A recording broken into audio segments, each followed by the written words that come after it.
ನಟ ದರ್ಶನ್ ಪುತ್ರ ವಿನೀಶ್ ಬರ್ತ್ಡೇ ಸಂಭ್ರಮ. ದರ್ಶನ್ ದಾಸನ ಜೊತೆಗಿನ ಫೋಟೋ ಹಾಕಿ ವಿಶ್ ಮಾಡಲಾಗಿದೆ. ಇನ್ಸ್ಟಾದಲ್ಲಿ ಪೋಸ್ಟ್ ಮಾಡಿ ವಿಜಯಲಕ್ಷ್ಮಿ ಅವರು ವಿಶ್ ಮಾಡಿದ್ದಾರೆ.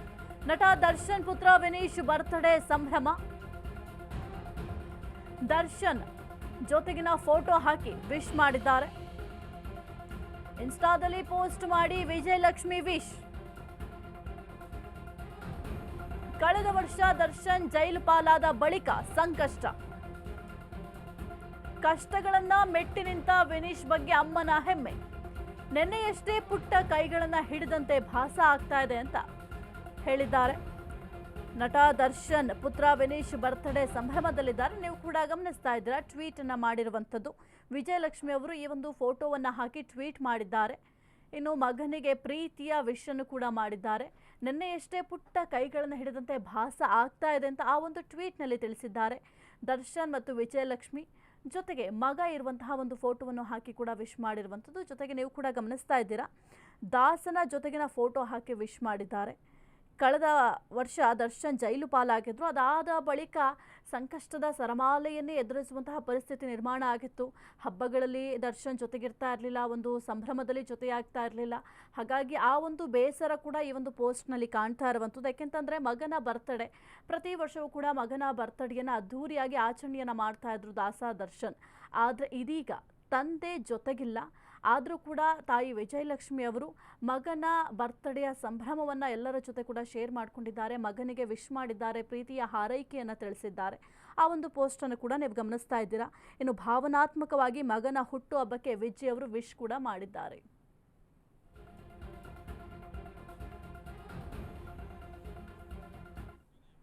ಡಿ ಗ್ಯಾಂಗ್ನಿಂದ ರೇಣುಕಾಸ್ವಾಮಿ ಕೊಲೆ ಪ್ರಕರಣಕ್ಕೆ ಸಂಬಂಧಪಟ್ಟಂತೆ ನಟ ದರ್ಶನ್ಗೆ ರಿಯಲ್ ಸಂಕಷ್ಟ ಈಗ ಶುರುವಾಗತ್ತಾ? ಡಿ ಗ್ಯಾಂಗ್ನಿಂದ ರೇಣುಕಾಸ್ವಾಮಿ ಕೊಲೆ ಮಾಡಲಾಗಿತ್ತು. ಈ ಒಂದು ಪ್ರಕರಣಕ್ಕೆ ಸಂಬಂಧಪಟ್ಟಂತೆ ನಟ ದರ್ಶನ್ಗೆ ಶುರುವಾಗತ್ತಾ ರಿಯಲ್ ಸಂಕಷ್ಟ? ನಟ ದರ್ಶನ್ಗೆ ಮುಳುವಾಗತ್ತಾ ಟೆಕ್ನಿಕಲ್ ಎವಿಡೆನ್ಸ್? ಇಂದು ಸಿಸಿಎಚ್ 64ರ ಕೋರ್ಟ್ನಲ್ಲಿ ಚಾರ್ಜ್ ಫ್ರೇಮ್ ಮಾಡಲಾಗತ್ತೆ. ಇಂದು ಟ್ರಯಲ್ ಫಿಕ್ಸ್ ಸಂಬಂಧ ಅರ್ಜಿಯನ್ನ ವಿಚಾರಣೆ ಮಾಡಲಾಗುತ್ತೆ. ಟ್ರಯಲ್ ದಿನಾಂಕ ಇವತ್ತೇ ನಿಗದಿಯಾಗತ್ತಾ? ಹಾಗಾದ್ರೆ ದರ್ಶನ್ ಸೇರಿ ಪ್ರಕರಣದ 17 ಆರೋಪಿಗಳಿಗೆ ಬಹಳ ಬಿಗ್ ಡೇ ಇವತ್ತು. ಡಿ ಗ್ಯಾಂಗ್ನ ಅಸಲಿ ಆಟ ಇಂದಿನಿಂದ ಶುರುವಾಗತ್ತಾ ಎಂಬ ಪ್ರಶ್ನೆ ಮೂಡ್ತಾ ಇದೆ. ಇಂದು ಕೋರ್ಟ್ಗೆ ಆರೋಪಿಗಳೆಲ್ಲರೂ ಕೂಡ ಹಾಜರಾಗಬೇಕಾಗಿದೆ. ಮಧ್ಯಾಹ್ನ 3 ಗಂಟೆಗೆ ನ್ಯಾಯಾಲಯದಲ್ಲಿ ಚಾರ್ಜ್ ಫ್ರೇಮ್. ಆರೋಪಿಗಳನ್ನ ಪ್ರಶ್ನೆಯನ್ನ ಮಾಡಲಿದ್ದಾರೆ ನ್ಯಾಯಾಧೀಶರು. ಏನು ಆರೋಪಿಗಳು ಕಟಕಟೆಯಲ್ಲಿ ಬಂದು ನಿಲ್ತಾರಲ್ಲ, ಆ ಒಂದು ಸಂದರ್ಭದಲ್ಲಿ ನ್ಯಾಯಾಧೀಶರು ಆರೋಪಿಗಳನ್ನ ಪ್ರಶ್ನೆ ಮಾಡ್ತಾರೆ. ತಪ್ಪು ಮಾಡಿಲ್ಲ ಅಂತ ತಮ್ಮ ವಕೀಲರ ಮೂಲಕ ವಾದ ಮಾಡಿಸುವ ಸಾಧ್ಯತೆ ಕೂಡ ಇದೆ. ಇಂದು ಎಲ್ಲ ಆರೋಪಿಗಳ ಮೇಲೆ ಆರೋಪ ನಿಗದಿ ಪ್ರಕ್ರಿಯೆ ನಡೆಯುತ್ತೆ. ಆರೋಪಿಗಳ ಮೇಲೆ ಯಾವ್ಯಾವ ಸೆಕ್ಷನ್ ಅಡಿ ಚಾರ್ಜ್ ಶೀಟ್ ಸಲ್ಲಿಕೆ ಆಗಿದೆ ಅನ್ನೋದು ಕೂಡ ಇವತ್ತು ಗೊತ್ತಾಗುತ್ತೆ.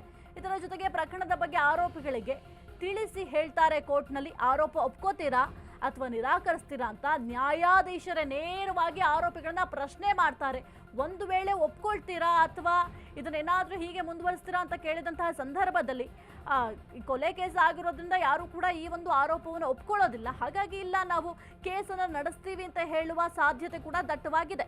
ತಪ್ಪು ಮಾಡಿಲ್ಲ ಅಂತ ತಮ್ಮ ವಕೀಲರ ಮೂಲಕ ವಾದ ಕೂಡ ಮಾಡಿಸಬಹುದು. ಏಕೆಂತಂದ್ರೆ ಇದು ಕೊಲೆ ಕೇಸ್ ಆಗಿರೋದ್ರಿಂದ ಅಷ್ಟು ಈಸಿಯಾಗಿ ಆರೋಪಿಗಳು ಒಪ್ಕೊಳ್ಳೋದಿಲ್ಲ. ಜೊತೆಗೆ ಬಹಳ ಕಡಿಮೆ ಈ ರೀತಿಯಾಗಿ ತಮ್ಮ ತಪ್ಪನ್ನು ಒಪ್ಕೊಳ್ಳೋ ಅಂತ ಸನ್ನಿವೇಶಗಳು ನಡೆದಿರುವಂಥದ್ದು. ಹಾಗಾಗಿ ಈ ಒಂದು ಪ್ರಕರಣದಲ್ಲೂ ಕೂಡ ಅದೇ ಆಗುವ ಸಾಧ್ಯತೆ ಕೂಡ ಇದೆ. ಇನ್ನು ಈ ಒಂದು ಕೇಸನ್ನ ಮುಂದುವರಿಸ್ತೀವಿ ಅಂತ ಆರೋಪಿಗಳು ಹೇಳುವ ಸಾಧ್ಯತೆ ಕೂಡ ಇದೆ. ಇದರ ಜೊತೆಗೆ ಟ್ರಯಲ್ಗೂ ಕೂಡ ದಿನಾಂಕ ನಿಗದಿ ಆಗಬೇಕಾಗತ್ತೆ. ಹಾಗಾಗಿ ಒಂದು ಅರ್ಜಿಯನ್ನ ಸಲ್ಲಿಕೆ ಮಾಡಲಾಗಿತ್ತು. ಆ ಒಂದು ಅರ್ಜಿಯ ವಿಚಾರಣೆ ಕೂಡ ಇವತ್ತೇ ನಡೆಯೋದ್ರಿಂದ ಏನಾದರೂ ದಿನಾಂಕ ಇವತ್ತೇ ಫಿಕ್ಸ್ ಮಾಡ್ತಾರಾ ಅಥವಾ ಮುಂದಿನ ದಿನಗಳಲ್ಲಿ ಏನೇನಾದರೂ ಒಂದು ದಿನಾಂಕವನ್ನು ಫಿಕ್ಸ್ ಮಾಡ್ತಾರಾ ಅಂತ ನೋಡಬೇಕಾಗುತ್ತೆ. ಸಾಕ್ಷಿ ಆಧರಿಸಿ ಪ್ರಾಸಿಕ್ಯೂಷನ್ ಆರೋಪ ಸಾಬೀತಿಗೆ ಪ್ರಯತ್ನ ಕೂಡ ಮಾಡಲಾಗುತ್ತೆ. ತಪ್ಪು ಮಾಡಿಲ್ಲ ಅಂತ ತಮ್ಮ ವಕೀಲರ ಮೂಲಕ ವಾದವನ್ನು ಕೂಡ ಮಾಡ್ತಾರೆ. ಆ ಒಂದು ಸಂದರ್ಭದಲ್ಲಿ ನ್ಯಾಯಾಧೀಶರು ಏನು ಆರೋಪಿಗಳು ಕಟಕಟೆಯಲ್ಲಿ ಬಂದು ನಿಲ್ತಾರೆ, ಆ ಒಂದು ಸಂದರ್ಭದಲ್ಲಿ ಈ ಪ್ರಕರಣವನ್ನು ನೀವು ಒಪ್ಕೊಳ್ತೀರಾ ಅಥವಾ ಕೇಸ್ ನಡೆಸ್ತೀರಾ ಅಂತ ಕೂಡ ಪ್ರಶ್ನೆಯನ್ನ ಮಾಡ್ತಾರೆ.